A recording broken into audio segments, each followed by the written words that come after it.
Sí. Buenos días a todos. Vamos a continuar con el seminario. Voy a dar paso a la primera mesa de hoy, periodismo y periodistas en las redes. En esta mesa participan Carmela Ríos, que va a proyectar algo desde Internet, entonces en la medida de lo posible sería bueno que no utilizáramos demasiado ahora la conexión wifi para evitar sobrecarga.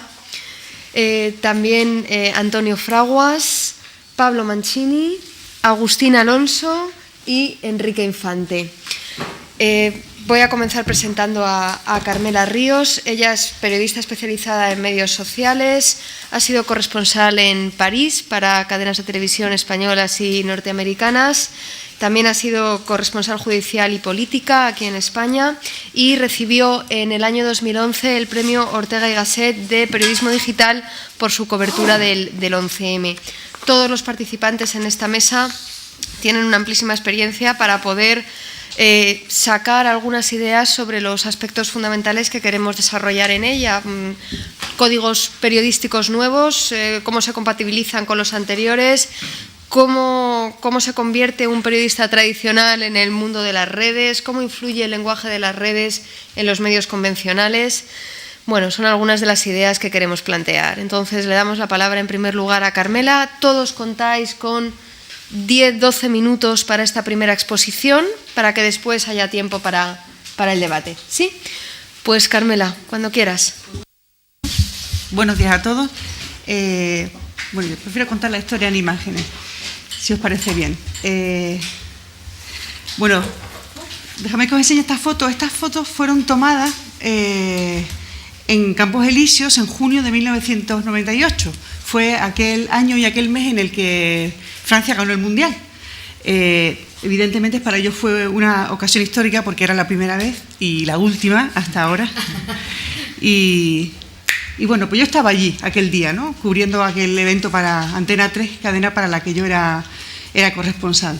De hecho, yo estuve en París 10 años trabajando esencialmente para Antena 3, después para CNN,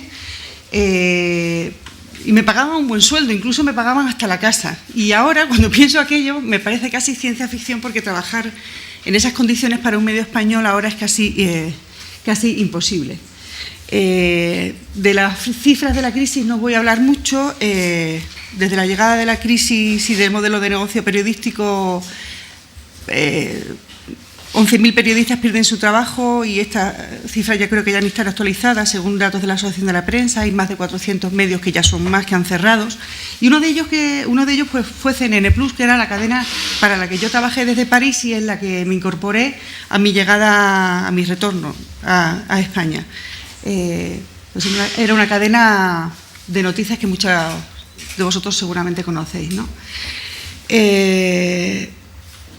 Este medio cerró el día 10 de diciembre de 2010, que fue el día en que Prisa anunció a través de un comunicado que cerraba la cadena. Ese día yo estaba en la calle haciendo un reportaje en la Audiencia Nacional y alguien me llamó al teléfono. Yo por entonces tenía una cuenta de Twitter muy poco activa, estamos hablando de 2010, tenía 45 seguidores y básicamente, bueno, no lo utilizaba demasiado. Y aquel día cuando alguien me llamó al teléfono y me dijo, oye, que cierran CNN Plus, yo me quedé tan sorprendida y tan noqueada que pensé en Enrique González, que siempre me va diciendo, tú en caso de dudas, periodismo, en caso de dudas, haz periodismo.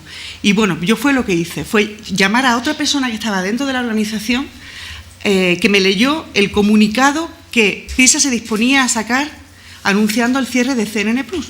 Yo realmente pensaba que ese comunicado ya estaba difundido, pero no era así, no había sido hecho público. Y bueno, cuando me lo contó, yo pensé, bueno, pues aquí hay una noticia relevante, que es el cierre de una cadena de noticias en una democracia madura, entre comillas, como España, y yo tengo dos fuentes. Esto se llama Hagamos Periodismo, y casi de una forma instintiva cogí mi BlackBerry en ese momento y abrí la cuenta de Twitter, que tenía 45 seguidores, y puse este tuit. Estas son imágenes de...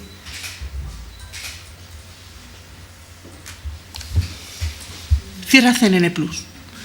El teléfono empezó a echar humo. Retweets, menciones... Bueno, nunca pude imaginar aquello. Y fue como una pequeña revelación. En ese momento murió el medio con el que yo me había sentido más identificada, y Dios, para los creyentes, quien no lo piense, me dio otro medio, que era Twitter, que era una forma de contar noticias tuya, mi pequeño CNN Plus. Y decidí que la muerte de CNN Plus iba a ser la primera historia tuiteada, mi primera historia tuiteada. Entonces hice un minuto a minuto del cierre de CNN Plus, desde el día 10 de diciembre que se anunció hasta el 28 de diciembre, día en que finalizaron las emisiones. Esto es una recopilación de esos tweets que yo recogí las fotos en mi cuenta de Flickr, ¿no? Bueno, digamos, cada foto cuenta la pequeña historia, y todas estas pequeñas historias acaban contando pues la gran historia, ¿no? Bueno, pues estos son los últimos momentos, silencio, ese fue el último día de emisión, con el control, las personas ya despidiéndose, el equipo viendo el último boletín el último informativo que ya estaba grabado, hasta esa famosa careta de CNN Plus ha finalizado sus emisiones. O sea, yo me fui a CNN aquella noche a vivir las 2 últimas horas para tuitearla.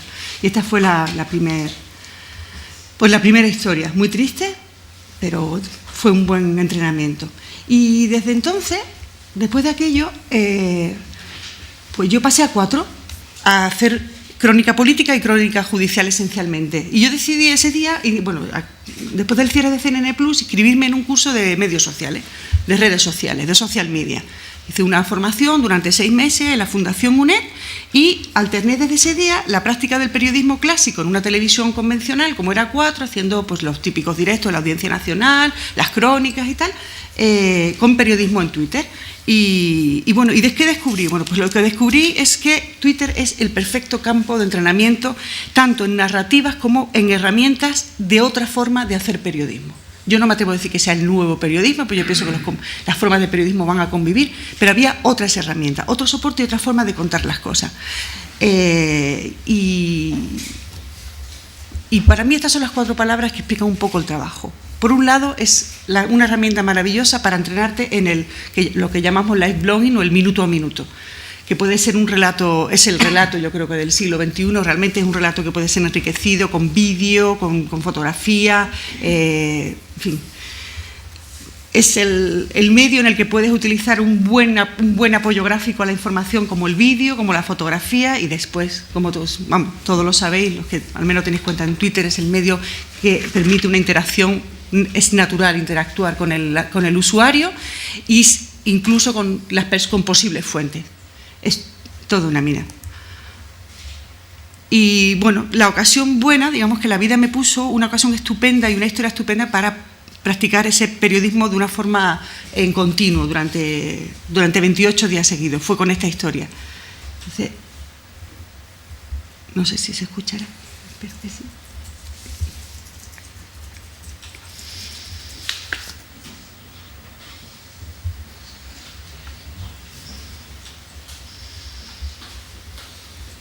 Lo que no es el volumen, ¿cómo funciona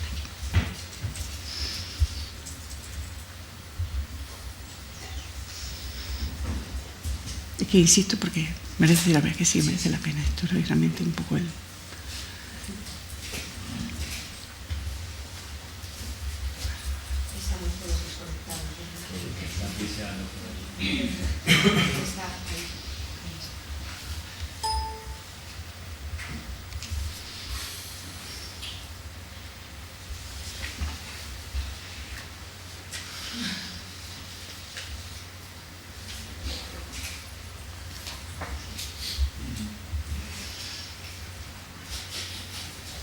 A ver si suerte.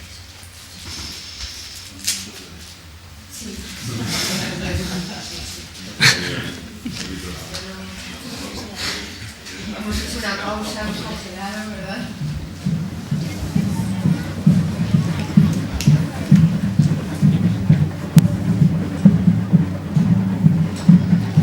Dignidad, educación, salud, vivienda, trabajo, futuro para todos. Primero, las personas, nada por encima del ser humano.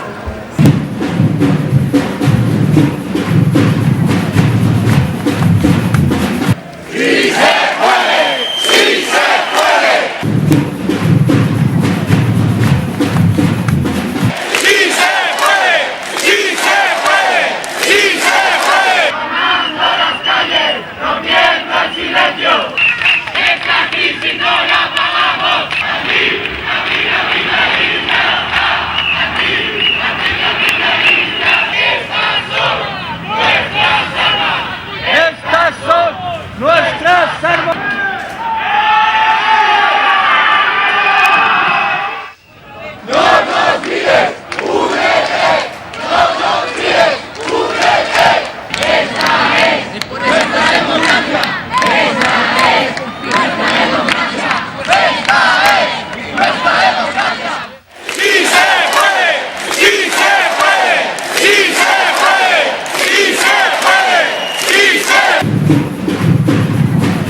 dormíamos, despertábamos, decía esa placa que colocaron a la puerta, a los pies de la estatua de Carlos III. Bueno, pues esta fue una historia pues, que contamos desde el principio, realmente desde el germen del 15M, que fue una manifestación que se celebró el 7 de abril, hasta después el 15 de mayo, esa manifestación que abrió la acampada, y 28 días más tarde cuando se produjo pues, esa imagen. Esa cobertura fue primero una experiencia de información en tiempo real, es decir, esos días los medios tradicionales tenían muchas dificultades para seguir el movimiento que iba modificándose permanentemente, iban sucediendo cosas minuto a minuto. En ese momento, después del cierre de CNN Plus, en España solo había una cadena que hacía eso, que era el 24 horas, y no realmente con el mejor músculo, y digamos, Twitter resultó el medio natural, Antonio lo sabe que también estaba allí, para contar lo que iba sucediendo, porque te permitía realmente reaccionar de una forma muy rápida, ¿no? Por ejemplo, se podían idear los pequeños titulares de las cosas que iban sucediendo en la acampada, ¿no? Después, Twitter permite el enriquecimiento con imágenes, y yo pienso que nada más en este caso especialmente el relato gráfico era esencial. Es decir, esta cobertura no hubiera tenido ninguna fuerza si no hubiera sido fotografiada, no solamente tuiteada, ¿verdad? Que la foto es casi un elemento esencial, no es el único, pero es muy, muy importante.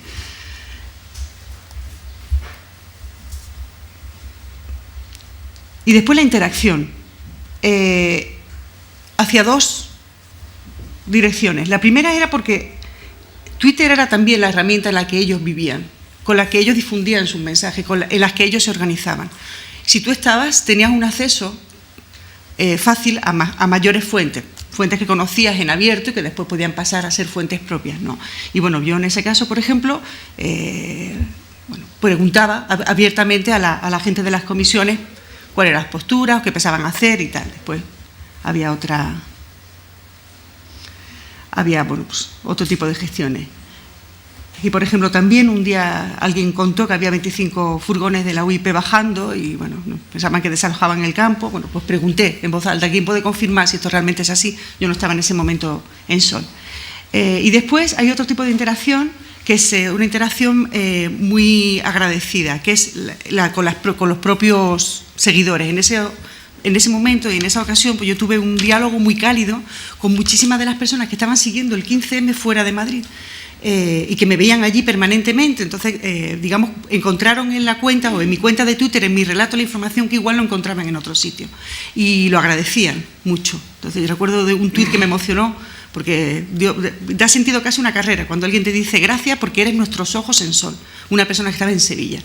Y dije, bueno, pues ya solo por esto merece la pena. Todos los días, yo me mudé a Sol, viví allí durante todos los días, fines de semana, y cuando recibí ese tuit recuerdo que me emocionó mucho y pensé que era donde tenía que estar.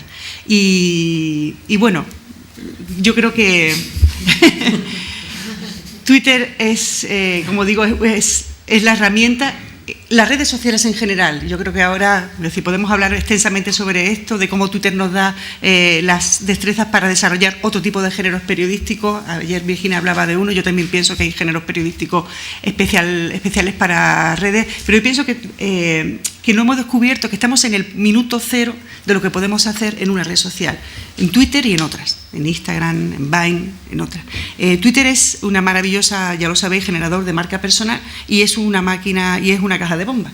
No sé si os habéis dado cuenta, porque puede minar en un minuto la credibilidad de un periodista. Entonces, yo he preferido acabar con estos consejos. Uno de ellos siempre lo comento con Marilyn, que nos reímos mucho, que es, si dudáis y sois periodista, lo mejor es no tuitear. Si tienes dudas, no lo tuitees. Y, por supuesto, si bebes, no tuitees, porque el alcohol y Twitter hacen mala compañía. Eso es todo. Muchas gracias.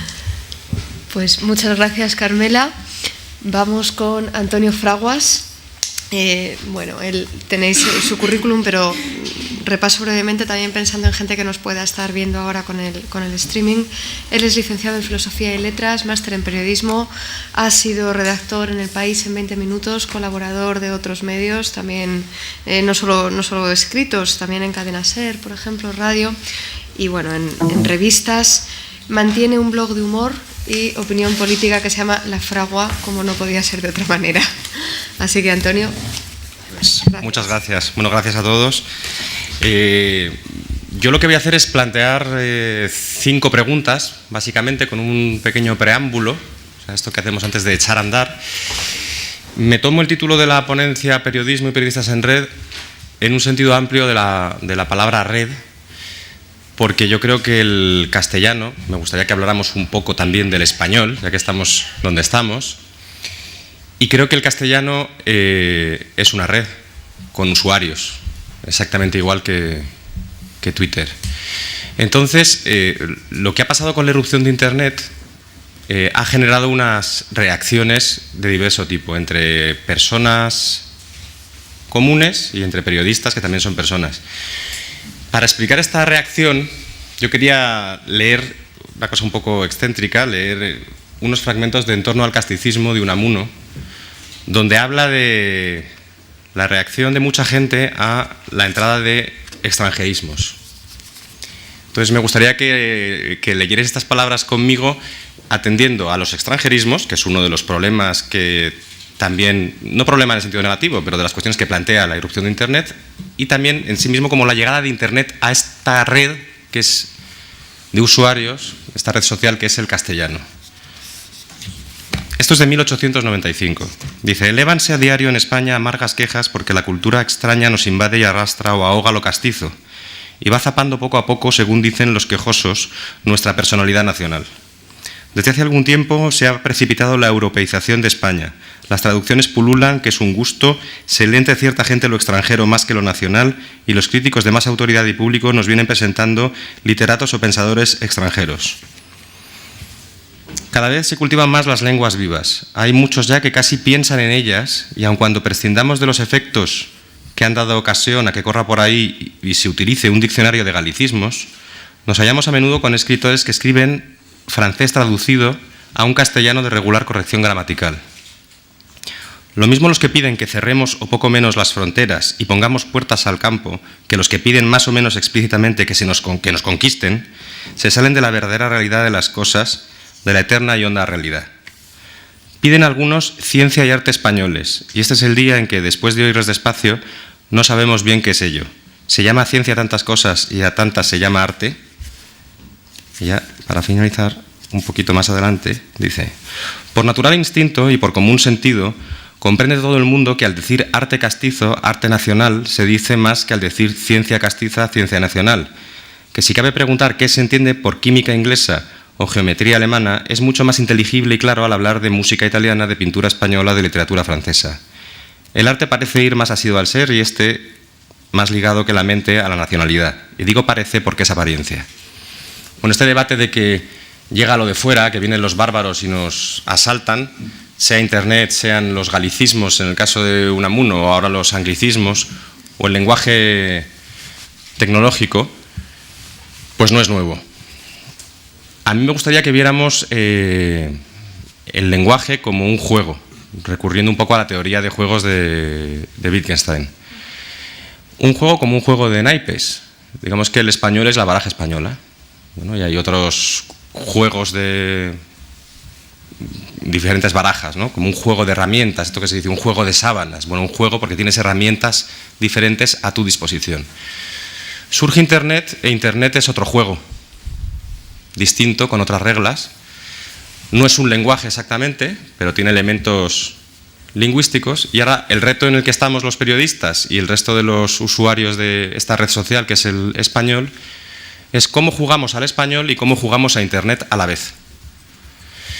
Y eso está planteando problemas. Cuando se habla de redes sociales, yo ya digo que para mí el español es una red social formada por usuarios.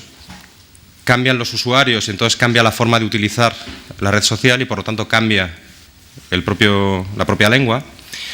Pero se habla mucho de redes sociales para Twitter o Facebook. Para mí no son redes sociales, son herramientas que ponen en evidencia redes sociales preexistentes, que las intensifican, que las facilitan.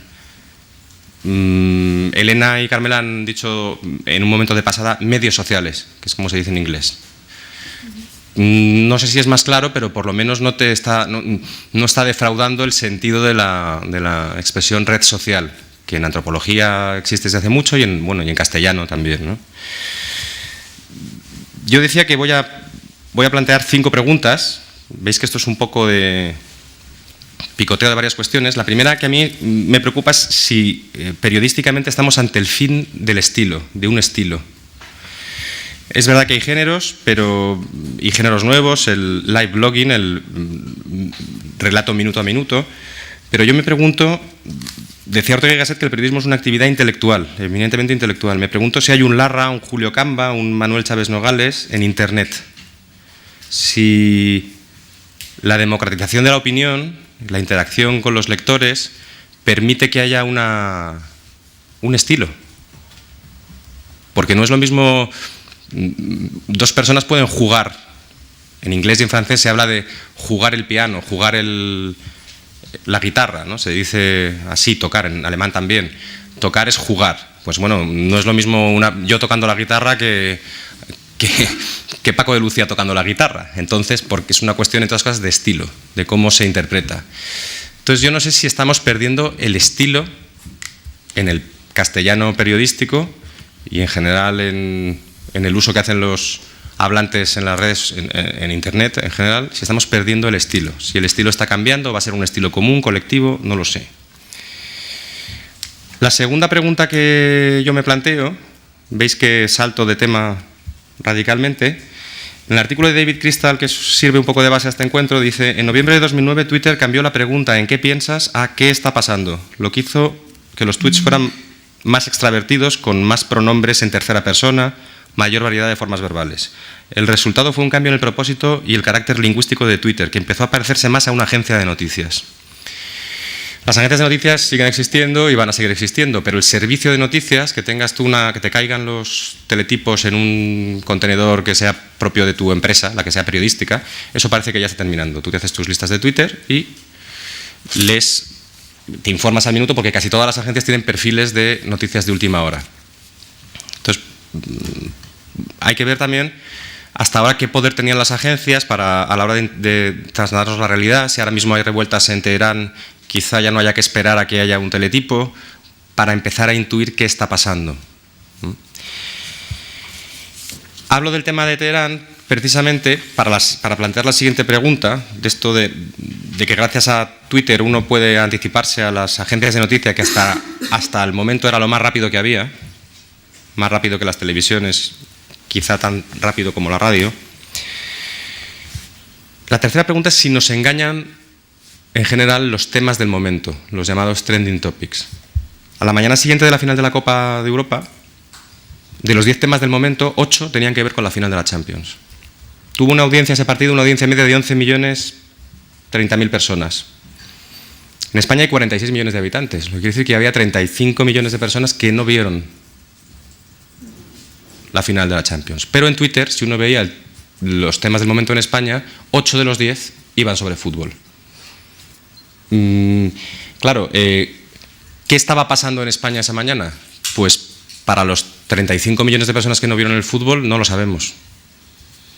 No sabemos de qué hablaban, en qué pensaban, qué les preocupaba.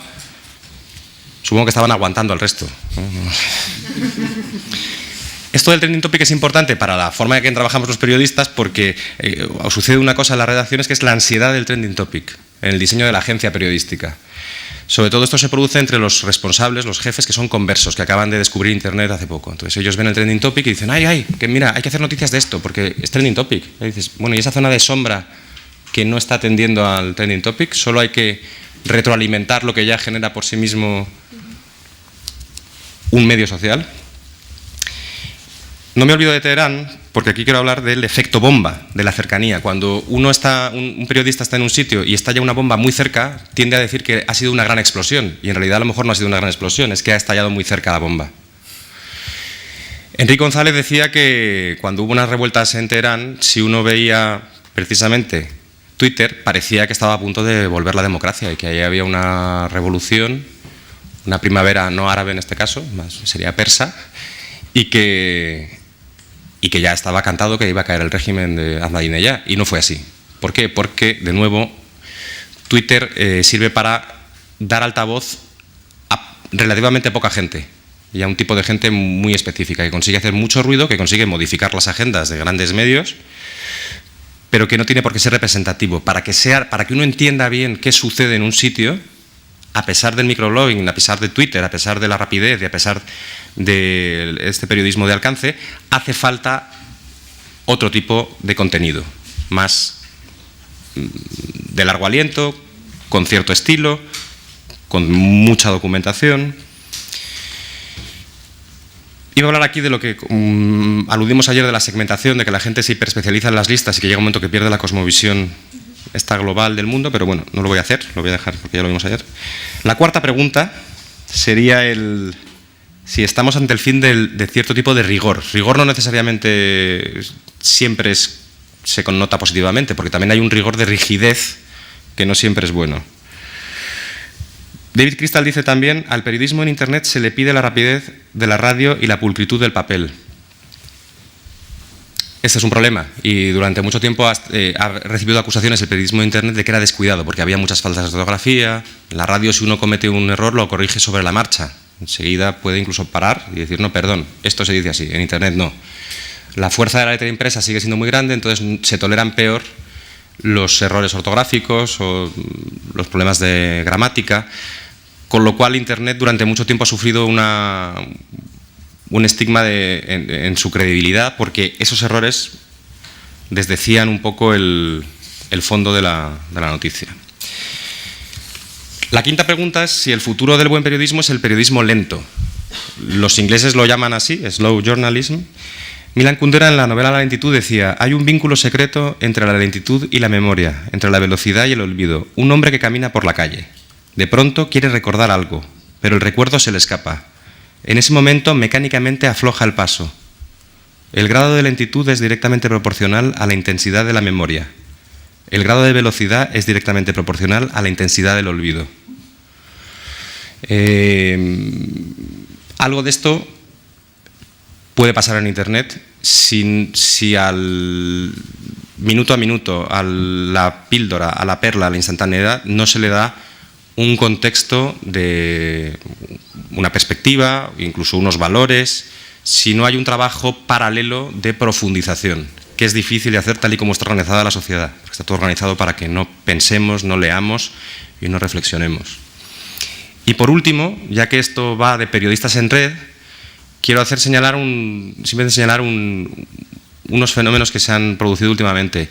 Las grandes historias periodísticas recientes, la filtración de las actividades de la NSA, lo de Snowden, Wikileaks, la filtración sobre paraísos fiscales, todo eso ha sido posible no por medios, en general no por medios concretos, lo de la NSA un poco más, no por un medio, sino por grupos de medios o redes de periodistas. Estamos llegando a un momento en que la realidad, la cantidad de datos, ahora está muy de moda lo que se llama el Big Data o la minería de datos en periodismo. La cantidad de datos que se tienen que gestionar, en el caso de Wikileaks creo que eran 250.000 cables diplomáticos, es tal que un medio tradicional no puede, una estructura periodística tradicional no puede hacer frente a ello. Entonces se recurre a dos cosas. Primero a los usuarios, al resto de usuarios, se les puede dar trozos de bases de datos para que trabajen sobre ellas, y luego fundamentalmente a otros periodistas.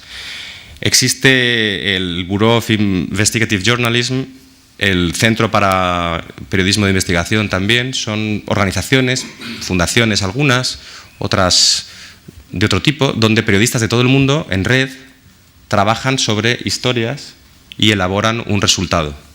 El Guardian hizo el famoso Parallax de la NSA, se llevó el Pulitzer por toda la cobertura de ese caso. Entonces sí que estamos viendo que para hacer periodismo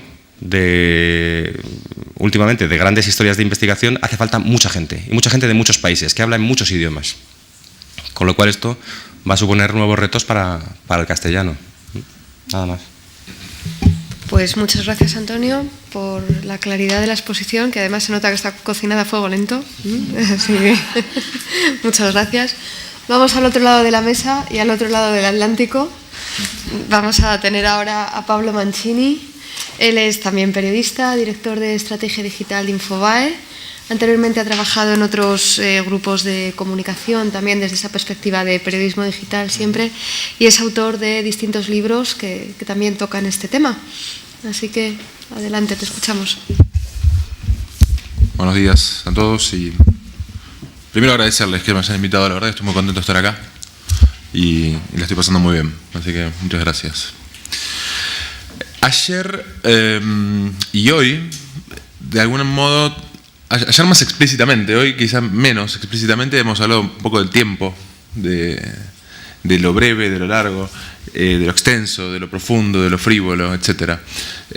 Yo la verdad que quería marcar posición, por lo menos, sobre ese tema y dilapidarme 2 o 3 minutos puntualmente sobre eso y después usar los otros 7 en otra cosa. Incluso 9. O incluso 9. Y es que creo que hay contenidos buenos y contenidos malos. Creo que no hay contenidos cortos y contenidos largos. Y estuve buscando un poco en algo que yo tenía escrito, porque realmente hay toda una broma sobre si los 9 minutos que tenemos para hablar nos alcanzan, si son 7, si son 3, como le dijeron a algún compañero por acá. Bueno, son 3 minutos y aparte en solidaridad usó 2 minutos y medio para no abusarse. La verdad es que nosotros tenemos antecedentes de personas que han utilizado muy bien pocos minutos. Una vez le preguntaron a Woodrow Wilson, que fue un presidente de Estados Unidos, ¿no? El 28º presidente de los Estados Unidos, ¿cuánto tiempo tardaba en preparar un discurso de 10 minutos? Y él dijo, bueno, 2 semanas más o menos. Y después le repreguntaron y le dijeron, pero ¿y para hacer uno de 1 hora? Con 1 semana lo preparo, ya me alcanza.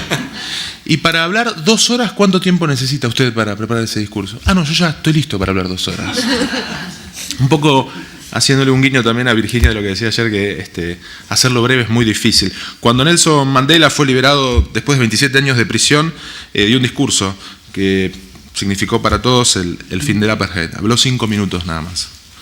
En 1862, Susan Anthony, la feminista líder del movimiento estadounidense de los derechos civiles, que tuvo un rol clave en los derechos de la mujer, para garantizar el derecho a votar, pronunció en menos de 5 minutos uno de los discursos más importantes de Estados Unidos. Abraham Lincoln, en 1863, en Gettysburg, habló menos de 3 minutos, leyó un manuscrito de 269 palabras.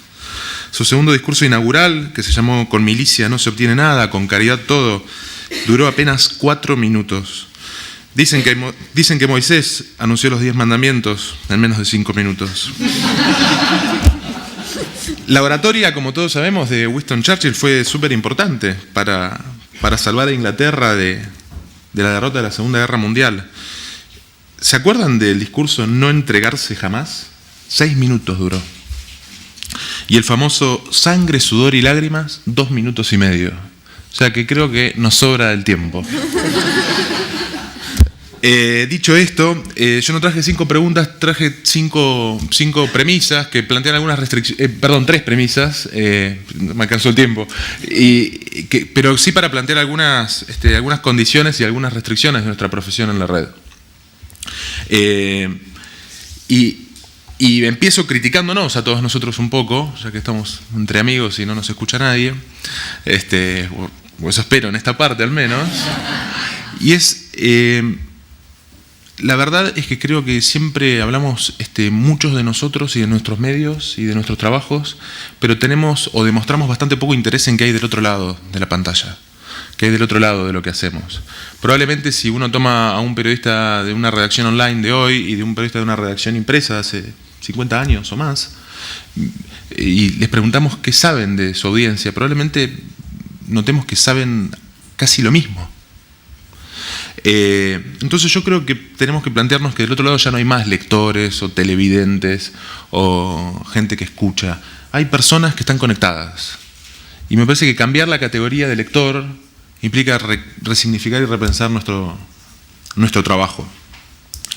Al final, hay algo que no cambia la red, y es que todos nosotros luchamos por, con nuestro trabajo, ocupar la mente de las personas.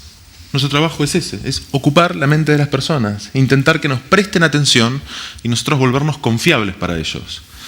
Creo que esa es una regla que no cambia con la red. Ese es un propósito de nuestra profesión que no cambia. Entonces creo que no hay más lectores, sino que hay personas conectadas del otro lado. Esa es la primera premisa. La segunda es que no hay más formatos, hay información. Ayer, hablando con un amigo que estaba acá presente, que es Juan, que trabaja en CNN, que vive en Atlanta, me contaba muchas cosas de Atlanta. Y yo le preguntaba, y su vida allá, hace mucho tiempo que está allá. Y me contó algunas de las cosas que a lo mejor son públicas, que salen en los medios, pero también me empezó a contar cosas que no son públicas y que sí son información muy relevante. Juan en su muñeca tiene una pulsera biométrica muy parecida a esta. Y está, como algunos de nosotros, aprendiendo a conocerse a sí mismo de otro modo. O sea, está consumiendo información relevante y produciendo información relevante para él. Por ejemplo, ¿cuántos pasos da por día? O, por ejemplo, ¿cuántas calorías quema por día? O cómo es la arquitectura de su sueño, porque la puede medir. Entonces, tiene más información sobre él, pero no necesariamente producida en términos periodísticos. Sin embargo, es muy relevante para él y ocupa su mente. Del mismo modo que lo uso a Juan como ejemplo, pero para no hablar de mí. Entonces creo que ese fenómeno que está produciéndose con la red tiene que ver con que se empiezan a sensorizar, a ver sensores en los cuerpos, en las cosas, y eso está produciendo información. Y hoy muchos de nosotros no lo hacemos, pero probablemente lo hagamos en muy poco tiempo y vamos a estar midiendo las condiciones materiales de nuestra casa y qué clase de tipo de agua estamos consumiendo. Y va a empezar a haber cada vez más información relevante para nosotros, que puede tener un interés periodístico, pero que en definitiva es muy interesante para nosotros. Entonces creo que la segunda premisa que me gustaría dejar arriba de la mesa es esta idea de, mira, no sé si hay formatos, hay mucha información relevante para nosotros, mucha información relevante.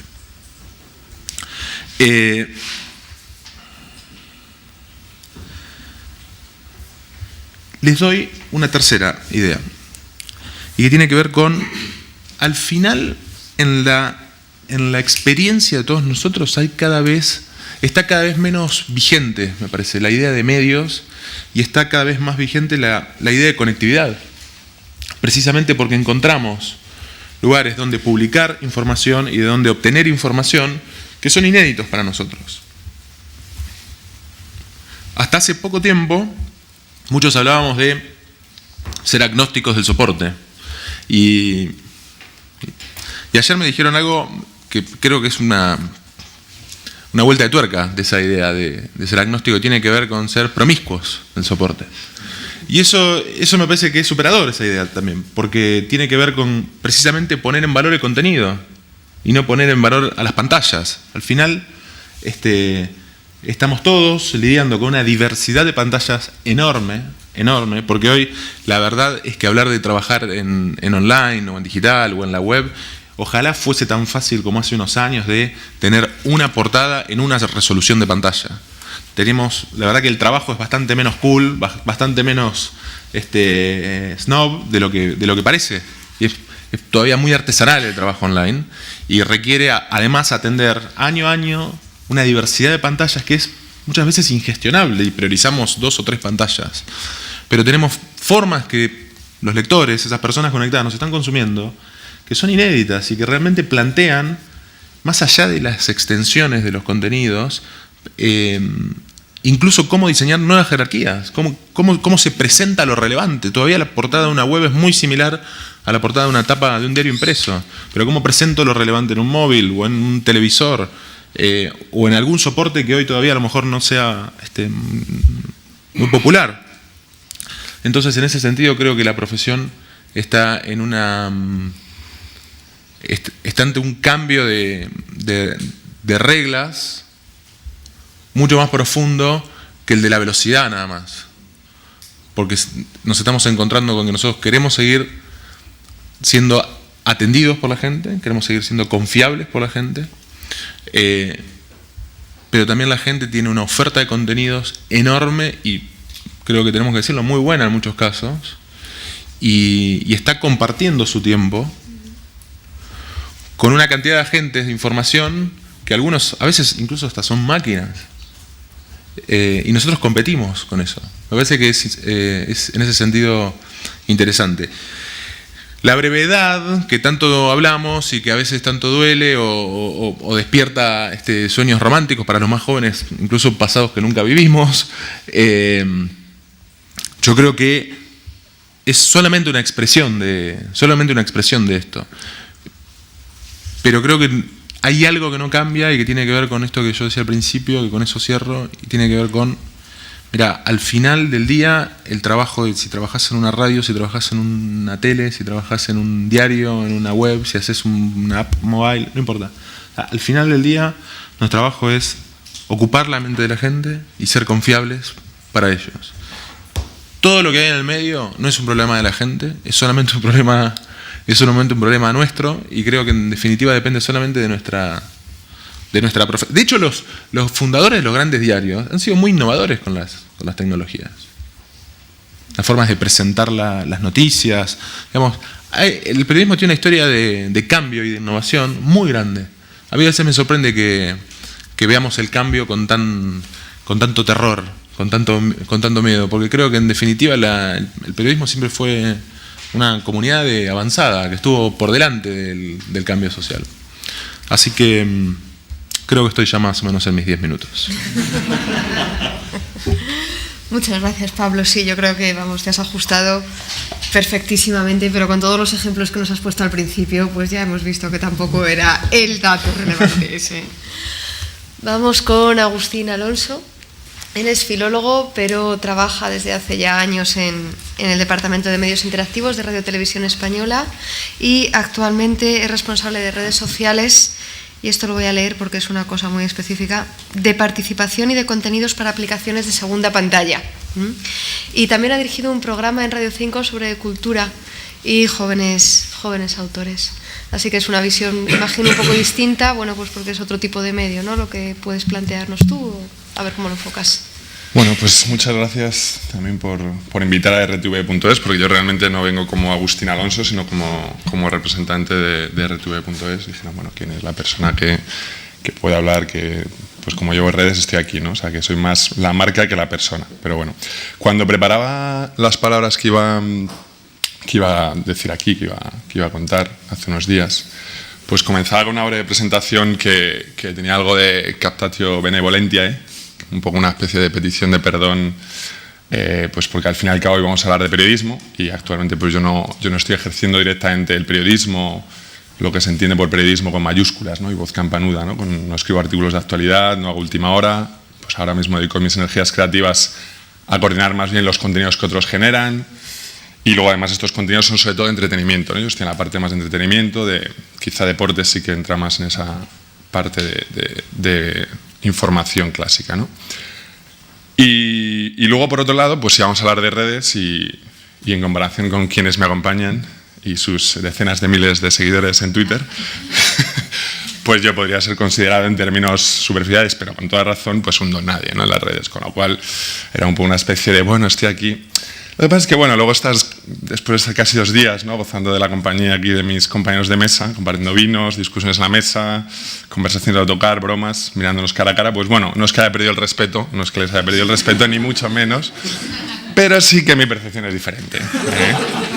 Yo conocía a los personajes, no a las personas, o al menos tenía una primera imagen social, ¿no? Esa capa social internetera del personaje que cada uno es, lo que somos, con su foto de perfil y sus palabras bien elegidas, ¿no? Bueno, aunque es verdad que después de escucharles ha vuelto un poco ese miedo y decir, coño, ¿no? La admiración hacia ellos otra vez después de escuchar sus ponencias que han estado muy interesantes. Bueno, pues es por ahí por donde quería empezar mi reflexión sobre periodismo y redes. Del hecho de que, o desde el punto de partida de que nuestra presencia en redes es la representación de un papel. Yo creo que somos, insisto, que quiero dar esa visión más desde la parte de entretenimiento, pero bueno, creo que es aplicable en general. Somos personajes de una vida, la nuestra, que se ha convertido en un gran reality show, toda ella. Pues el ser humano es verdad que siempre ha sido un personaje, el poser, el postureo. La señora que iba a la ópera de San Petersburgo pues también tenía que aparentar, construirse una imagen. La forma de vestir en el fondo es una forma de comunicar lo que queremos ser. Pero hoy en día quizás pienso, ¿no?, que esa exposición es quizá más amplia y es constante además, es de todo y para todos. Y al mismo tiempo, y en parte por esa hipercomunicación, pues los límites de la privacidad o el concepto de lo que esta privacidad es han cambiado. Yo creo que este carácter de personaje, de voz individual que tiene Twitter, sobre todo me centro en Twitter, aunque también creo que aplica pues, en Facebook a marcas, como luego diré, pues derivan un poco en ese reinado que también era una de las propuestas cuando se nos proponía a la mesa del periodista sobre el medio, ¿no? En las redes, que la persona individual sobre el medio en el que está. O quizá porque le pones también cara a la información de un medio, ¿no? Y es cierto que también pues uno puede renunciar a ese reality show, puede pensar que las redes sociales son una moda, que Twitter desaparecerá y posiblemente Twitter desaparezca o se mute en otras cosas en el futuro, que es algo para exhibicionistas. Yo sinceramente dudo que un periodista pueda permitirse el lujo de esa misantropía 2.0, ¿no? Que podríamos llamar, o 3.0. Y sobre todo es algo que no entiendo también porque al fin y al cabo cuando un periodista decide serlo, y aunque estudié filología, pues me interesaba siempre el periodismo y ejercí de periodista y ejerzo de periodista, pues creo que es porque pensaba que podía contar las cosas bien. Se ha hablado aquí de narrativa, de relato, es al final contar cosas con rigor, es diferente a la literatura, pero es semejante a la literatura en cuanto que es una narrativa, que uno quiere contar cosas, ¿no? Y quiere contarlas mejor que otros, quiere una voz propia, ser alguien, ¿no? En todo buen periodista creo que hay un narcisista más o menos agazapado, ¿no? O quizás sí lo entiendo, que esta especie de misantropía o de miedo, y es un problema de conservadurismo, ¿no? Pablo yo creo que lo ha apuntado también, y cuando reflexionamos sobre los cambios de la tecnología, nos gusta subrayar los peligros, ¿no? Las consecuencias negativas. A mí es algo que no me gusta, quizá porque yo siempre también, pues yo no soy obviamente nativo digital, pero bueno, es un poco el mundo en el que crezco y mi vida profesional sí que se ha desenvuelto prácticamente en medio digital, con lo cual para mí es algo normal, no veo los peligros, el antes, como decía también Virginia ayer, habría que ver si realmente antes la gente leía todo el periódico o al final iba a la última página también a la noticia chorra, ¿no? Pero me da la impresión de que al final la mayoría de cambios que provienen de la tecnología son inexorables, o sea que yo creo que también a veces hay que plantearse, no hay que plantearse las cosas en términos morales, si es bueno o malo, sino si es o no es. O sea, yo puedo empeñarme en que Twitter es malo, en que 140 caracteres son malos. Yo creo que a veces hay que plantearse qué es, qué tengo que hacer para adaptarme a ese cambio, por qué es. Hay coches, hay carreteras, las relaciones se establecen de acuerdo a esos parámetros y puedo aceptarlo o no y retirarme, ser una especie de Salinger, pero bueno, ya digo que eso en el periodismo me parece absurdo. Todo este casi preámbulo, venía esta reflexión de que quería yo decir, que se deriva de que somos una voz, y una vez asumido esto yo creo que hay que tomar las riendas de esa voz, decidir qué voz queremos ser. Creo que tiene un poco que ver con lo que decía también Toño de si permite un estilo, si la democratización de la opinión permite un estilo. Yo creo que es importante precisamente que uno encuentre ese estilo personal, que coja las riendas de esa voz. ¿Qué quiero ser? ¿Qué personaje quiero ser en las redes?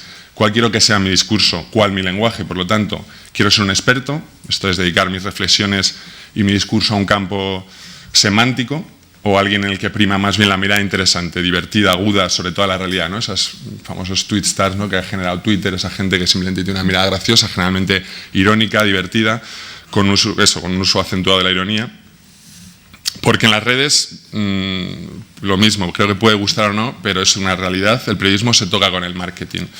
Aunque yo creo que en el fondo también un titular tiene algo de marketing, ¿no? Es vender una noticia, aunque no nos guste ver una información como un producto, pero bueno, tiene algo de marketing, uno quiere vender de la mejor manera posible, también contándolo de la manera más completa posible, pero es un poco marketing. Y lo interesante, y aquí sí que hablo desde una experiencia un poco más consolidada en mi trabajo, es que las marcas también pueden, o incluso yo diría deben tener una voz, ¿no? Un medio, una institución, un ente no individual quiere ser relevante en el timeline, ¿no? Al final seguimos a tanta gente, la mayor parte de los que estamos en Twitter, creo yo que seguimos a muchísima gente, que al final el timeline se nos hace un poco irrelevante, ¿no? O sea, vemos medios, incluso medios súper importantes, que a lo mejor es como, pues que ya ni miro, o sea, involuntariamente ni lo miro. Entonces todos queremos hacernos relevantes en el timeline de nuestros seguidores, ¿no? Creo que el típico ejemplo es este, ¿no? El de policía, que se ha hecho relevante. A lo mejor a mí no me interesa lo que me va a decir la policía, pero como ha conseguido una voz propia, yo al final aparece en mi timeline y voy a fijarme en lo que ha dicho y cómo lo ha dicho, porque me parece interesante, ¿no? Me puede hacer gracia o, bueno, es curioso, ¿no? Es una mirada curiosa. Y yo como responsable de redes en RTV, que tampoco llevo muchos meses con la responsabilidad de las redes, estaba antes con segunda pantalla, aplicaciones, pero pues sí que me vengo haciendo esta reflexión, ¿no? Cómo hacer relevantes nuestras redes, las diferentes redes de RTV, y cómo encontrar esa voz, ¿no? Porque también hay que tener cuidado, obviamente el lenguaje que usamos, RTV pues tiene, al final no tiene que ser el rigor, que también el rigor que decías también, que decía también Toño, el rigor negativo, sí, pero sí que hay que tener cuidado, obviamente, porque somos una radio de televisión pública y luego además no es lo mismo, es muy interesante ver que no es lo mismo RTV que la 2, con la 2 puedes hacerte una voz, o incluso yo sí que estoy descubriendo que es muy interesante los nichos, es decir, que al final si usar Twitter como Eurovisión me interesa más a veces que como RTV, porque RTV es más difícil encontrar esa voz, ese personaje, ¿no?, del que hablaba. Porque hay que hacer eso de la marca, hay que hacer un personaje, ¿no? Otra consecuencia de ser personaje, de ese ser humano, es lo que en 2012 Trendwatching calificaba como being, no se lo voy a pronunciar bien, flossom, o sea, la imperfección como tendencia, ¿no? Es decir, como marcas y como personajes estamos tan expuestos y a la vez tan sometidos al error por la inmediatez que tenemos que asumir que vamos a cometer errores. O sea, es decir, es saber de antemano que vamos, por una parte es lo que decía Carmela de si dudas no tuitees, pero va a haber veces que no dudamos, tuitearemos y nos equivocaremos, o a lo mejor un día nos hemos tomado un gin tonic y cometemos el error de tuitear y romper esa marca. Bueno, eso puede pasar, entonces lo importante es cómo se gestione eso, ¿no? Hay que pedir disculpas, o sea, hay que asumir que uno tiene errores, ya no, y creo que yo ahí sí que un poco a veces lo veo desde fuera, ayer lo hablaba con Alfonso, ¿no? Veo que a veces, que también tiene un poco con lo que tú has dicho, ¿no, Pablo? De que a veces el periodismo y los periodistas, yo que no he estudiado periodismo y por lo tanto no tengo esas conexiones con tanta gente que se dedica al periodismo, más que las que he hecho por mi vida profesional, a veces creo que hay un cocerse en su propia salsa, ¿no? Y creo que también los periodistas a veces somos muy de exigir al político que rectifique, que no sé cuánto, y creo que en los medios cuesta muchísimo rectificar, ¿no?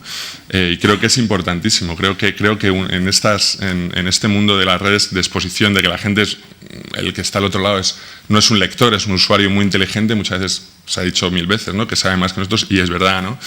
Entonces hay que pedir disculpas, hay que en ese lenguaje, en ese discurso tiene que haber.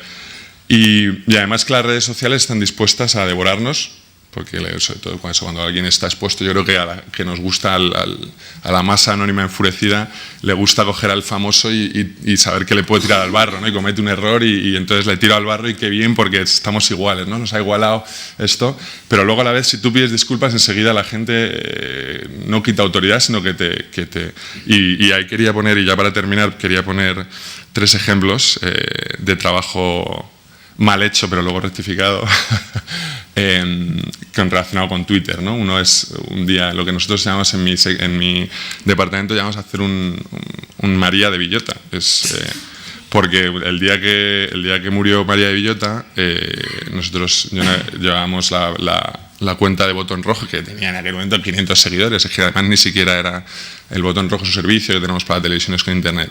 Y entonces, joder, pues yo la verdad es que lo puse como si quieres saber más sobre la muerte de María de Villota, pues tienes más información en Botón Rojo, ¿no? Porque ahí tenemos las noticias de la web, están también en la televisión. Y no sé, pues la forma en que lo redacté, porque es algo que a la gente efectivamente le pilla más cerca, ¿no? Pues a lo mejor lo pones eso sobre un tsunami, la misma redacción es un tsunami lejano y no... Y, joder, la gente se enfada mucho. En plan, parece mentira que estéis pidiendo, no sé, sacando réditos, clics y tal con la muerte de María de Villota. Y incluso pues luego salió en un par de medios digitales, ¿no? Siempre hay dispuestos a saber. La gente se indigna, 4 tuiteros que nos seguían, pero bueno, pues pides perdón, ¿no? Y la gente enseguida te lo agradece y de hecho luego la noticia era RTV pide perdón por... Luego hubo otra que no era realmente un error nuestro, pero que me parece que es bueno, de hecho ni siquiera fue idea mía, fue un compañero que dijo, oye, ¿por qué no pedimos perdón? Cuando surgió hace 2 meses, ¿no? Lo del falso avión en que había amerizado en Canarias, ¿no? Pues nosotros lo dimos, obviamente, lo dimos rápido y claro, luego cuando salió esto, aunque evidentemente nosotros lo habíamos dado porque lo había sacado F y F a su vez, pues pedimos perdón, disculpas a la gente, porque al final, y es lo que es una reflexión también interesante, ¿no?, periodística, que yo les dije a la gente que, y por eso sí que creo que la gente que lleva redes en general, aunque tenga ese punto de marketing, tiene que ser periodistas, es que vosotros también sois periodistas, es decir, vosotros os llega una información, pero luego tenéis la obligación, igual que el portadista tiene la obligación de ser riguroso, de exigir, de titularlas como él crea, vosotros también tenéis que... Pero pedimos perdón y la gente lo agradece, y creo además es que es justo pedir perdón. Y luego, por último lugar, una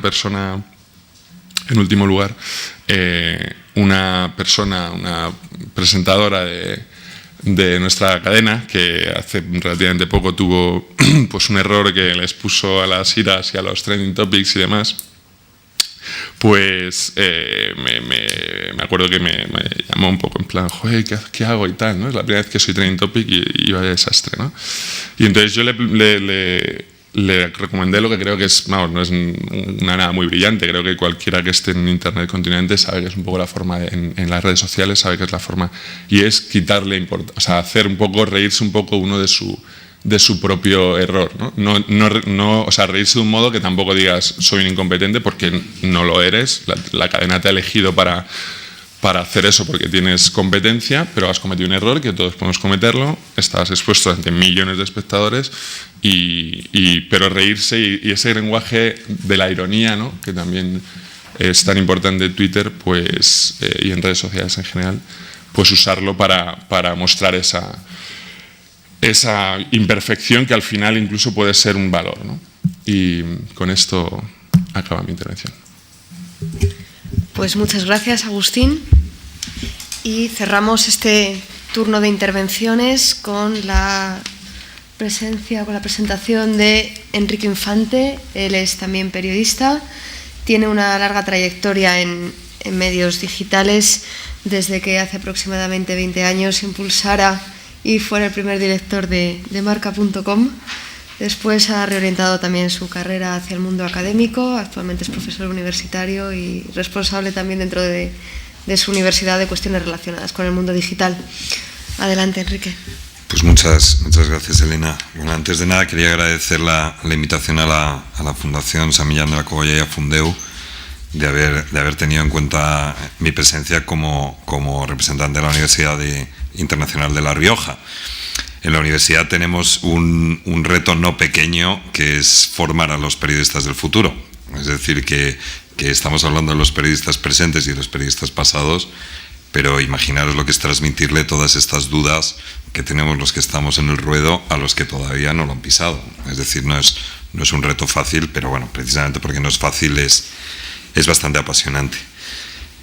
Yo he reflexionado durante estos días, desde que recibí la invitación de Fundeu, de qué podemos hablar cuando hablamos de lenguaje y de periodismo o de periodistas. Y tengo tres grandes reflexiones, y como por suerte o por desgracia me ha tocado hablar el último, pues las voy a dejar al final, ¿no? No sé si te voy a pisar las preguntas, Elena, pero voy a dejar tres, ¿no? La primera es hablando del periodista como profesional, ¿no? Y Agustín hablaba ahora exactamente de la primera idea que yo quería decir. Es decir, esa persona que de repente se convierte en un personaje, ¿no? Cuando yo trabajo en un medio de comunicación, yo sé que los minutos donde la cámara me está enfocando o el espacio donde yo voy a imprimir una serie de líneas de tinta me pertenecen, y cuando yo termino, cuando corta la cámara o cuando el periódico termina de imprimirse, mi labor se ha terminado. En Internet no ocurre así, creo yo, por lo menos es una de mis grandes dudas, ¿no? Cualquiera de nosotros tenemos un papel en el medio donde trabajamos e inmediatamente salimos por la puerta de nuestra redacción, seguimos manteniendo nuestro Twitter, seguimos manteniendo nuestro usuario, seguimos manteniendo... Y entonces, por un lado, ese enganche 24/7 del que hablaba ayer alguno de los ponentes, ¿no? Es decir, yo he terminado mi texto, pero sé que ese texto está teniendo respuestas, está teniendo votos, lo están subiendo los agregadores, etcétera, etcétera. Y por otro lado, mi opinión personal.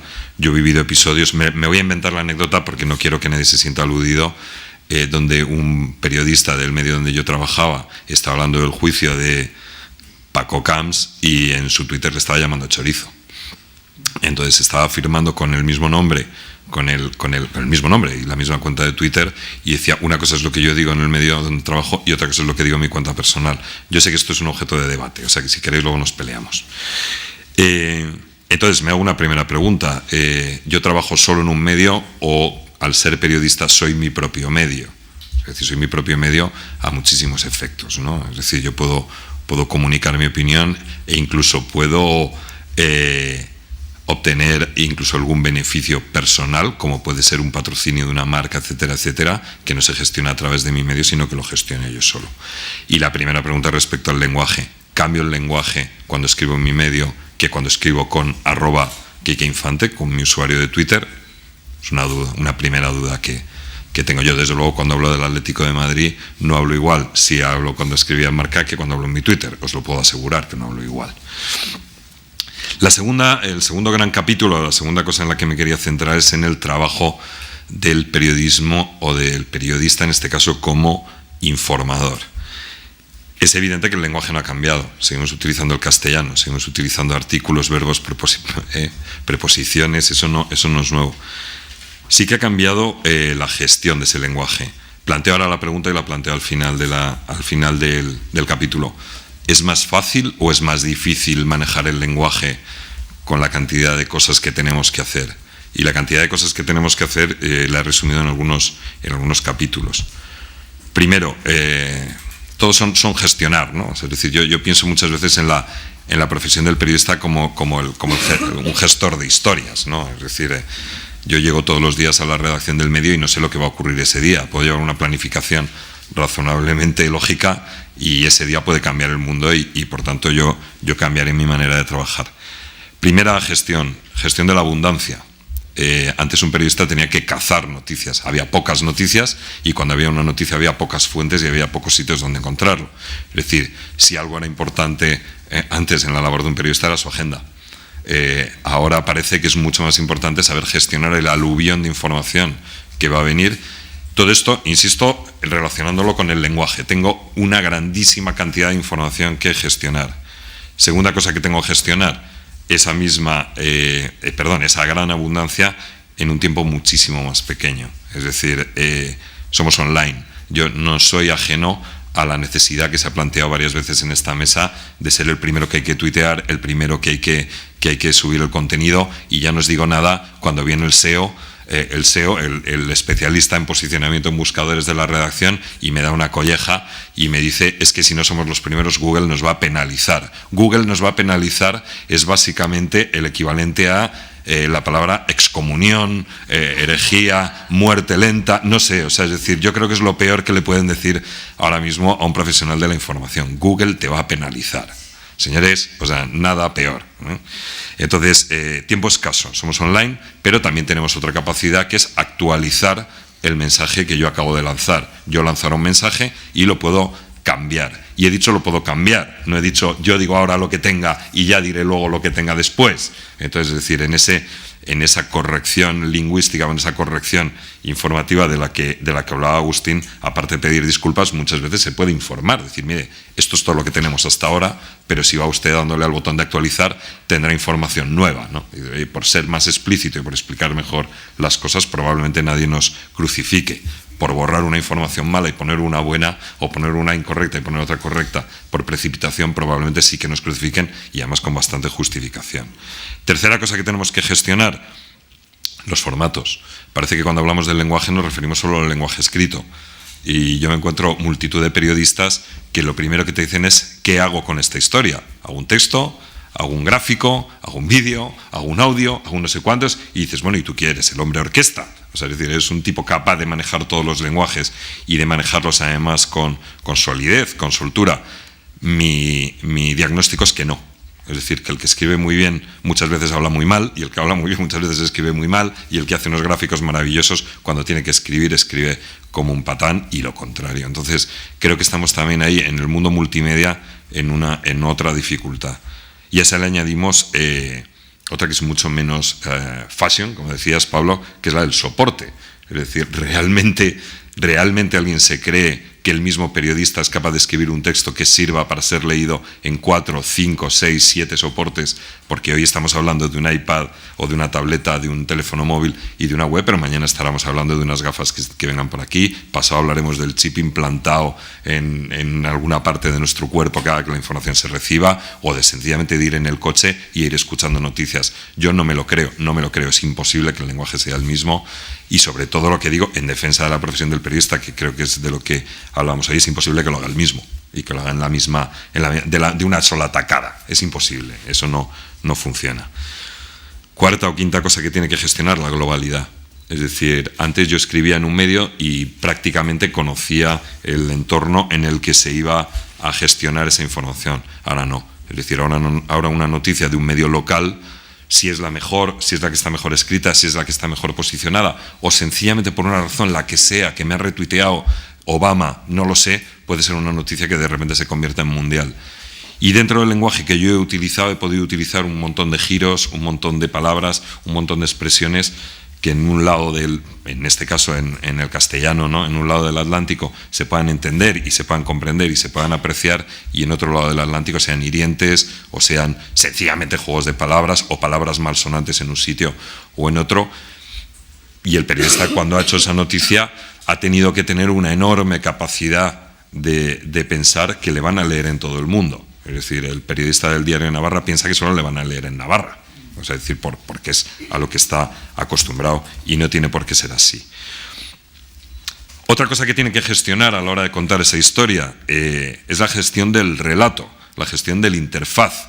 Yo antes, como decía, sabía cuál era mi interfaz o mi interface.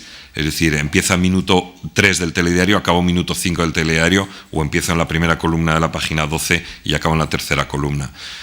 Yo ahora cuento una historia y lo primero que tengo que hacer es estructurar esa información. De hecho, existe esa profesión de los arquitectos de la información, los expertos en usabilidad, los tíos que me dicen: oiga, usted escribe muy bien, pero ha organizado la información muy mal. Ha escrito un texto muy largo cuando lo podía haber dividido en 5. O lo contrario, ha dividido en 5 un texto y ha dejado lo más interesante para la capa quinta, por tanto su historia no se entiende. Entonces, no es una tarea fácil ordenar una información sabiendo que cada usuario la va a leer como se le antoje. No lo es, no es fácil. O sea, entonces, bueno, a la hora de aplicar ese relato, insisto que llevo 4 antes. O sea, es decir, abundancia informativa, lo tengo que hacer a toda velocidad, lo tengo que hacer multisoporte y además lo tengo que estructurar por capas. Capas internas, es decir, cosas que yo pueda estructurar dentro de mi medio, o incluso capas externas. Si no tienes una información mejor que la que hay detrás de un enlace, pon un enlace. No pasa nada. Oiga, aquí tiene usted toda la información. No me haga usted reescribirla porque lo voy a hacer peor. Tenemos que gestionar también el canal. El canal, hablaba Agustín, no puedo estar más de acuerdo con él, del marketing de la información. Es decir, le estamos pidiendo a los informadores que, además de contarme una buena historia, sean capaces de vender esa historia. Es decir, procesos de selección de periodistas donde una de las primeras cosas que se miran es cuántos usuarios tienen, cuántos followers tienen en Twitter, o si tienen karma en Meneame, que no sé si ustedes conocerán lo que es, pero es una manera de que una noticia que entra en la portada de un recomendador me pueda dar tráfico ese día. Bueno, es decir, periodistas que además de contar sus historias las saben vender. Yo ponía un ejemplo que es muy gráfico, pero yo decía: no hay nadie que supiera titular mejor una información como un vocero de la calle, como un canillita, ¿no? Le llamáis, ¿no? ¿Cómo era es decir, un tipo que podía leer una información, pero era capaz de resumir esa información en 3 gritos, porque sabía que solo tenía 3 gritos para parar a los señores que iban corriendo por la ciudad. Y entonces, es decir, el famoso extra, ha estallado la guerra. El periodista no ponía estallado la guerra, sino que explicaba toda esa historia. Entonces yo digo, ese lenguaje, ese experto en contar las cosas, por ejemplo, en Twitter, sinceramente tiene un lenguaje, tiene una brillantez, tiene un punto que muchos otros no tienen. Se lo estamos pidiendo al propio periodista, le estamos diciendo: oye, esta historia tiene que funcionar en Twitter. Otro canal importantísimo, esta historia tiene que funcionar en los buscadores. Es decir, más vale que sepas de más vale que hayas puesto las palabras indicadas, porque si no te voy a crujir. Es decir, has hecho una historia maravillosa que no posiciona en los buscadores, lo has hecho mal. Eso he oído risas, supongo que son de complicidad, ¿no? O sea, es decir, que a todos nos ha pasado, ¿no? O sea, es decir, la historia era muy buena, pero la has liado, ¿no? Por no decir una palabra malsonante en un congreso de lengua. Bien. Siguiente historia que tenemos que gestionar, las máquinas. En la siguiente conferencia nos van a hablar de ellas, ¿no? Es decir, ¿perdona? Gestionarla, pero rápidamente. Sí, termino ya. Sí, perdón, además me he puesto un cronómetro, o sea que lo he hecho fatal. Bueno, es decir, las máquinas, cómo yo coloque la información y cómo la catalogue y cómo le ponga una serie de categorías hará que esa información se disemine de una manera o se disemine de otra, como van a hablar expertos, yo no hablo más. Entonces yo decía, al final el periodista ahora, y perdóname si suena un poquito poético, ¿no? Tiene que mover el ojo del lector para que lea su información, le tiene que mover el dedo para que sepa el usuario cómo tiene que manejarse dentro de esa información, y al final le tiene que mover o le tiene que tocar un poquito el alma también, porque no nos contentamos con que el usuario lea, sino que le decimos, lee, vota, comparte, tuitea, sube, comenta, respóndele a otro usuario. Es decir, le estamos pidiendo un comportamiento muy grande, y eso yo creo que es el otro punto, y ya de verdad que termino con esto, que es decir, cómo cambiamos ese lenguaje, que era un lenguaje técnico, un lenguaje periodístico, y pasamos a pedirle a los usuarios un lenguaje coloquial. Es decir, hable usted, pero hable como habla usted, no intente hablar como hablo yo. Es decir, tienen que utilizar los usuarios emoticonos, se están cargando el lenguaje a los usuarios porque ponen XD, o sencillamente han puesto XD y me han mostrado una gran carcajada con un pictograma, con un jeroglífico, no sé muy bien cómo llamarle. ¿Se han inventado una palabra? Es decir, o sencillamente es que no saben escribir. Ahí pongo, es mi tercera gran duda, y yo creo que no se lo dejo, la repito para terminar, es decir, el periodista habla igual cuando habla en su medio que cuando habla fuera de él. Segundo, ¿es más fácil o es más difícil manejar el lenguaje con todo este mogollón que acabo de explicar de decisiones que tienen que tomar en pocos segundos? Y tercero, ¿hablan mal los usuarios dentro de los medios sociales cuando están hablando un lenguaje coloquial o sencillamente están hablando un lenguaje coloquial? Perdón por haberme pasado el tiempo. No, perfecto, estupendamente. Muchas gracias, Enrique. Aunque hemos empezado con un poquito de retraso, hemos conseguido recuperar algo. Tendríamos unos 15 minutos aproximadamente para debate, quizá un poquito más si surgen preguntas, que yo creo que sí que van a surgir porque ha habido ideas muy interesantes. Hasta las 12 podemos retrasar entonces un poco después, ¿no? Bien. Pues entonces abrimos turno de preguntas, de comentarios. Magí. Bueno, yo he tenido una alegría cuando han dicho que... Cuando Antonio ha referido que la inmediatez que se exige a Twitter y a estas redes sociales también se le exige la pulcritud lingüística, ¿no? Ha citado a David Cristal, y eso para mí es un motivo de honda satisfacción, porque quiere decir que nos tenemos que preocupar por el lenguaje. Y aquí también se ha dicho, ¿y eso cómo lo haremos? Pues yo creo que es muy fácil, es aprendiendo a escribir, ¿no? Es decir, no fiándonos. Cada vez las redacciones han vivido una merma extraordinaria en los equipos de correctores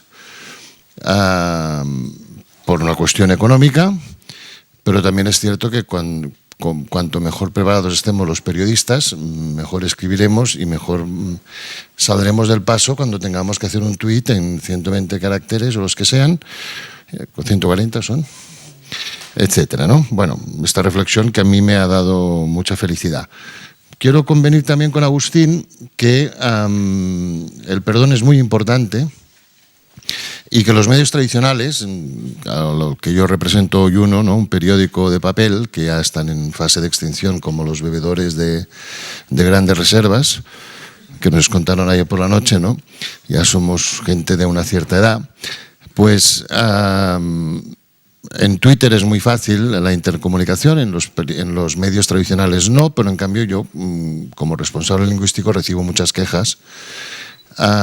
Y a la conclusión que he llegado a lo largo de estos años es que una disculpa, un correo, que ahora con el correo electrónico es muy fácil, te ganas el lector, te lo ganas inmediatamente. El lector convierte ese ente que es un diario, una cabecera de un diario, en una cosa donde hay personas trabajando que también se equivocan, y por tanto es muy agradecido. Evidentemente en Twitter no disculparse o no rectificar es mucho más grave, ¿no?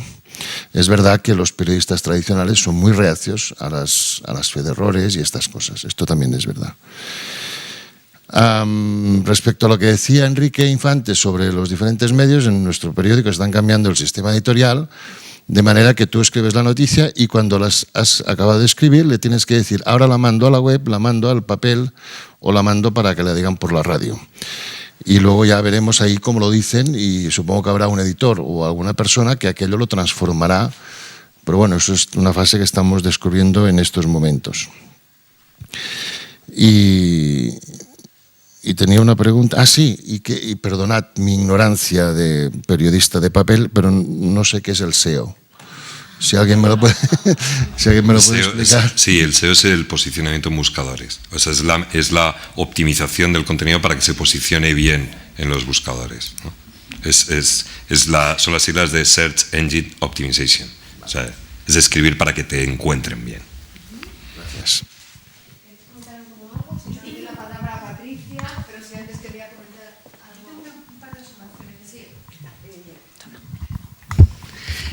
Igual es que voy a necesitar el ordenador porque me gustaría enseñaros algo. Primero, sobre el tema de los errores, yo estoy completamente de acuerdo con Alfonso. Lo mejor que puede pasar, y yo meto la pata con bastante asiduidad, a pesar de que tengo cierto cuidado, pero pasa. La madre de todas las meteduras de pata de mi experiencia en Twitter está narrada en mi blog, se llama El día que puse una bomba en el metro de París. Lo podéis leer porque está allí.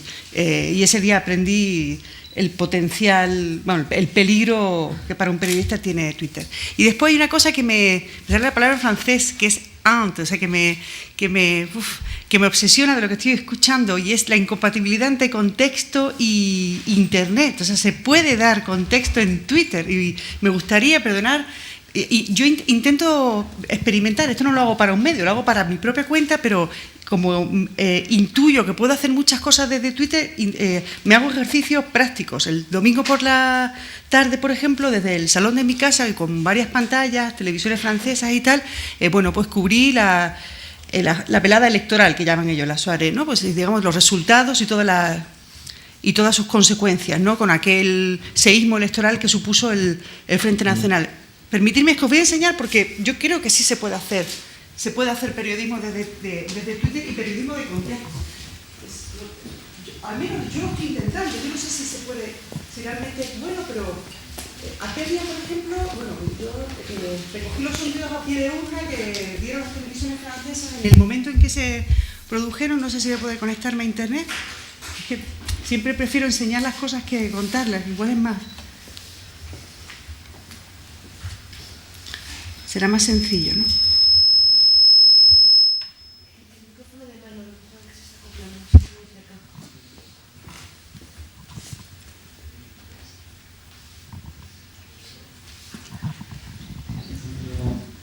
Ese día fue una especie de alternancia de género, ¿no? Por un lado fue un minuto en el que íbamos recogiendo un poco los resultados primero de las encuestas a pie de urna, a partir de las 11 de la noche, con el Ministerio... Esto se va a ver. Bueno. Claro. No miréis que la verdad. No miren, por favor. Ay, no me acordaré ahora de la clave, es que la cambié el otro día. Son tantas claves. ¿Y cuál era la clave de esto ahora? Es que la cambié el otro día. No me voy a acordar, creo que es mindfulness.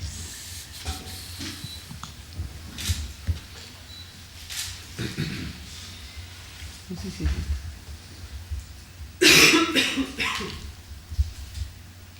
Bueno, creo que lo voy a contar, porque si no voy a retrasaros mucho. Mira, no. Ay, no es. Es que no me acuerdo cuál era. Que el otro día me sacó Twitter y la cambié.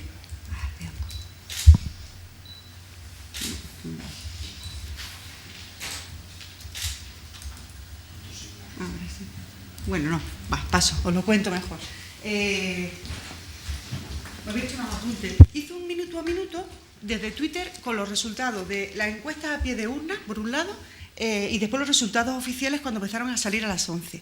Después empecé a recoger también, escuchando las reacciones en las cadenas, iba haciendo pantallazos de las reacciones de los partidos políticos. Cuando salió Marine Le Pen, lo que hice fue un minuto a minuto de su declaración en tiempo real. Es decir, iba escuchando a Marine Le Pen diciendo esta Asamblea Nacional no representa a los franceses, hice un pantallazo, iba haciendo tweets con todo el minuto a minuto. Después de aquello, empecé a escuchar a los analistas políticos de las televisiones los primeros comentarios. Hice mis propios comentarios.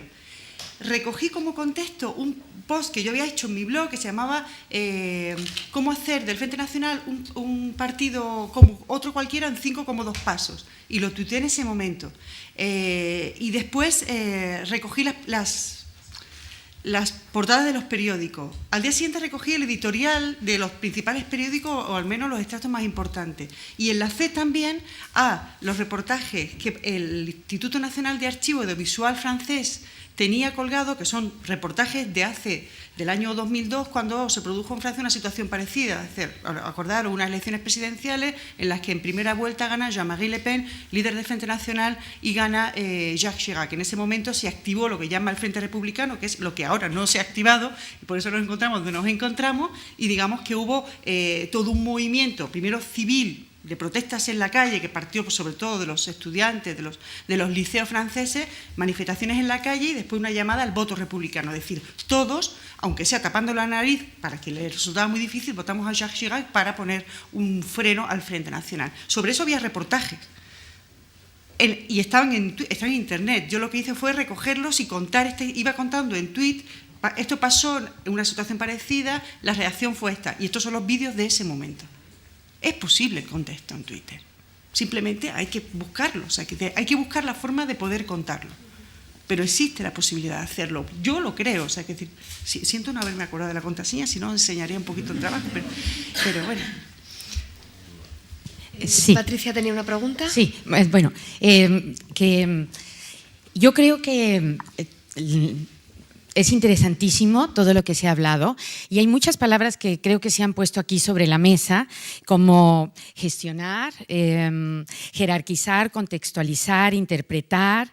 Teníamos el ejemplo de Wikileaks. Joaquín ayer decía que el meollo es que la sociedad está cambiando y estamos dando respuesta a una nueva forma de vivir.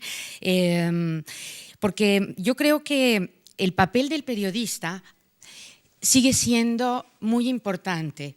Su compromiso para defender la democracia y defender el lenguaje. Estamos en un lugar que es la cuna del español. A mí me emociona estar aquí porque ahora hay 500 millones de hispanohablantes en el planeta y es delicioso escuchar todos los acentos distintos que tenemos todos, igual en España, y yo pienso que eso lo tenemos que defender, ¿no? Y el hecho de que un lenguaje sea coloquial no significa que tengamos que destrozar nuestro idioma, y pienso que tenemos que huir de los anglicismos, de los galicismos, y yo creo que a través de las redes sociales se puede enriquecer nuestro idioma. Pienso que estamos inventando el lenguaje multimedia y que todas estas palabras que están en la mesa pueden servirnos para desarrollarlas. Y por último quiero decir que ahora cualquier persona puede ser un reportero en cualquier punto del planeta, ¿no? Si alguien de repente presencia un accidente muy grave, lo vimos recientemente, bueno, hace unos meses con el accidente de Santiago de Compostela, del AVE, pues subieron muchísimas fotos, hubo muchos testimonios que fueron los que se recogieron al principio, antes de que llegaran los verdaderos, comillas, reporteros, ¿no? ¿Y en dónde se diferencia ese reportero espontáneo que en un momento dado es el primero que está dando la crónica, porque a lo mejor es un pasajero que iba en el tren y sobrevivió, al profesional? Pues porque el profesional está dotado de un criterio para contextualizar, interpretar y saber contar la historia. Es lo único que quiero decir. Gracias. Claro, que no hay que perder nunca la esencia de lo que es el periodismo, independientemente del soporte en el que se ejerza, ¿no? Digamos que sería un poco la conclusión, ¿no? ¿Tenemos alguna otra pregunta? Yo quería añadir simplemente, por lo que decía, en lo que yo le di a Unamuno cuando hablaba del peligro de la invasión extranjera, él dice que en realidad no hay que luchar contra esto, ¿eh? Viene a decir que es una ficción, que no estamos perdiendo nada. Fijaos que Pablo ha dicho en varias ocasiones al final del día, que es una cosa que en castellano no se ha dicho nunca, se dice a fin de cuentas. Al final del día es una traducción de at the end of the day. que es como hablan. Pero bueno, no pasa nada, ya todo el mundo hemos entendido lo que quería decir, ya hemos incorporado ese. Por eso yo insisto en que esto es los usuarios van cambiando y cambia el uso del juguete que es el lenguaje. Y entonces no pasa nada, no hay que conservar ninguna esencia, no hay ningún... Y en cuanto al contexto, que no sé si Carmela lo decía, porque yo he dicho que hace falta en paralelo un trabajo de largo aliento. Claro, tú podías enlazar a cosas de largo aliento porque las conocías, porque las habías trabajado, porque has estado allí viviendo. Es decir, el problema es a partir de ahora cuando gente... Es imposible, ¿no?, que exista un individuo así, pero que empiece de cero, por así decirlo, y que solo se informe en Twitter y con determinado tipo de personas. Yo sigo viendo que hace falta una educación integral en las escuelas, con libros, me da igual, en papel, en internet. Hace falta gente curiosa, preparada y que toque muchas teclas. Que sin eso, previo, no se puede disfrutar de toda la potencia de Twitter o de la potencia de internet en general. Yolanda. Estoy totalmente de acuerdo contigo, Toño. O sea, yo creo que es una cuestión de educación integral, pero vuelvo un poco a lo que comentaba ayer, ¿no? Y es que, a ver, la gente ahora se puede informar a través de Twitter y posiblemente se informan erróneamente. O sea, ellos creen que están informados y no están informados, ¿no? Pero es que antes la gente que no leía el periódico o que solo se informaba a través del telediario posiblemente tampoco estaban informados. Entonces, tenemos un poco esa especie de obsesión, y es lo nuestro, porque es a lo que nos dedicamos, porque la gente esté bien informada, pero me temo que nunca lo vamos a conseguir, o que nunca vamos a conseguir que ellos lo estén de la manera en la que nosotros creemos que lo tienen que estar. O sea, porque al final estamos hablando de gente que es autónoma, que tiene sus vidas y que decide lo que quiere, cómo quiere recibirlo y cuándo quiere recibirlo, ¿no? Y creo que nuestra tarea al final se resume en estar ahí, o sea, hacerlo lo mejor posible para que quien acceda a lo que nosotros estamos ofreciendo al menos tenga una buena información, ¿no? O sea, pero creo que muchas veces intentamos cambiar los hábitos de los lectores o de la gente que tenemos alrededor, y me temo que eso es una entelequia, ¿no? O sea, no lo vamos a conseguir. Gracias, Virginia. Joaquín. Bueno, yo quiero decir también un poco en la respuesta... Bueno, sí, da igual. A unas cosas que planteabas del tema de estilo también, ¿no? Es decir, hablas de Julio Camba y demás. A mí me ha parecido lo que ha presentado Carmela, mejorable sin duda, pero había un gran estilo y una gran transmisión, más allá de contar hechos, en lo que hizo del movimiento del 15M. Ese juego de sonidos, de voces, de imágenes y de sobre todo, bueno, quizá a lo mejor la calidad del tema de las fotos a donde bajaba, pero que realmente a mí me ha parecido un trabajo de composición y de un lenguaje periodístico de estilo. Y por lo tanto, nunca había pensado en eso cuando has hecho, y yo creo que evidentemente, bueno, Julio Camba es Julio Camba, Carmela Ríos es Carmela Ríos, está trabajando ahí, pero ahí ha habido un ejercicio de estilo periodístico que es una cosa muy importante cuando se ejerce el periodismo, ¿no? Bueno, y me ha parecido subrayable a raíz de tu comentario de que efectivamente he visto que en Twitter contaron una cosa con estilo, con lo que es buen estilo de periodista. Que emociona, vamos, digamos. Juan Andrés. Muchas gracias. Pablo ha soltado una perla ahí en medio de su intervención y quería meter el dedo ahí un poco en la llaga. Decía que nuestro trabajo es ocupar la mente de las personas, que suena muy bien, pero me parece una responsabilidad moral tremenda, llenar la mente de las personas, ¿no? Como medios tendemos por la velocidad a producir una gran cantidad de contenido, casi con una carrera contra el tiempo, a veces sin pensar lo que estamos soltando y si vale la pena para llenar la mente de las personas con lo que usamos, ¿no? Con lo que informamos, ¿no? Entonces quería tirar esa pregunta, ¿con qué hay que llenar la mente de las personas, ¿no? En primer lugar, habría que decir que las mentes de las personas no están vacías. Porque por ahí cualquiera podría entender eso, ¿no? Pero yo no pienso eso.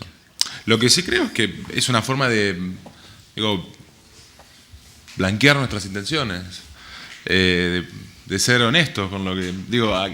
a alguien le da igual si la gente ve o no lo que hace. Acá, realmente.